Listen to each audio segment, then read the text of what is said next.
Hello बच्चों, question number 4 देखते हैं। Right the degree each of the following polynomials. ठीक है, पहला पार्ट देखो, 5x³ + 4x² + 7x। ठीक है, डिग्री क्या होती है? हाईएस्ट पावर होती है। यहाँ पे x की पावर है 2, यहाँ पे x की पावर है 1 और यहाँ पे x की पावर है 3। कौन सी ज़्यादा बड़ी है? 3 बड़ी है ना, तो इसकी डिग्री कितनी हो गई? 3 हो गई। यहाँ देखो, यहाँ तो केवल एक ही वेरिएबल है, y है ना। इस टर्म में तो वेरिएबल है ही नहीं क्योंकि ये तो कांस्टेंट टर्म है और इसकी डिग्री कितनी है? 2 है। ठीक है, इसको देखो, 5t - √7, ये भी कांस्टेंट है। इसकी क्या है? पावर 1 है, तो 1 को तो हम रिप्रेजेंट करते नहीं, तो इसलिए 1 है ना। इसको देखो, ये तो कांस्टेंट है। मैंने आपको बताया था कि कांस्टेंट पॉलिनॉमियल की डिग्री हमेशा 0 होती है। इसकी डिग्री कितनी हो गई? 0। चलो क्वेश्चन नंबर 5 करते हैं। एक्सरसाइज 2.1 का क्वेश्चन नंबर 5 देखते हैं। Classify following as linear, quadratic और क्यूबिक पॉलिनॉमियल।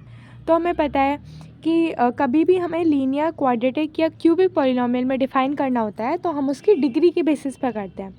यहाँ देखो, ये जो पहला एक्सप्रेशन है x² + x, यहाँ पे इसकी डिग्री क्या है? अभी तो सभी लोग सीख चुके हैं, तो आप लोग आंसर करिए और पॉज करके वीडियो को सभी के आंसर्स बताइए मुझे, और फिर तब आप लोग मेरे आंसर्स देखिएगा। पहला देखो, x का स्क्वायर है ना, x का स्क्वायर है। यहाँ पे हमारी डिग्री कितनी है? 2 है डिग्री। डिग्री 2 के पॉलिनॉमियल्स को हम क्या कहते हैं? क्वाड्रेटिक पॉलिनॉमियल, है ना।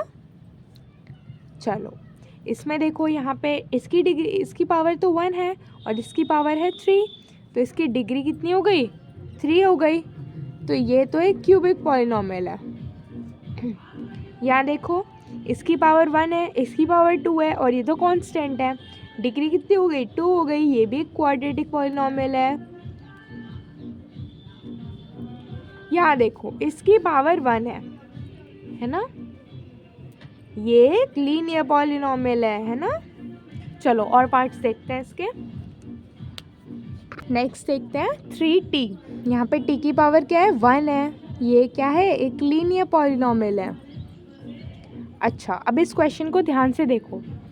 मैंने आपको ये बताया था कि किसी भी पॉलिनॉमियल को हम लीनियर, क्वाड्रेटिक या क्यूबिक किस बात पे डिफ़ाइन करते हैं? उसकी डिग्री पे डिफ़ाइन करते हैं ना। कभी भी आप टर्म्स पे मत देखना उसे, क्योंकि बच्चे यहीं पे गलती करते हैं। बच्चे टर्म्स के बेसिस पे देखते हैं।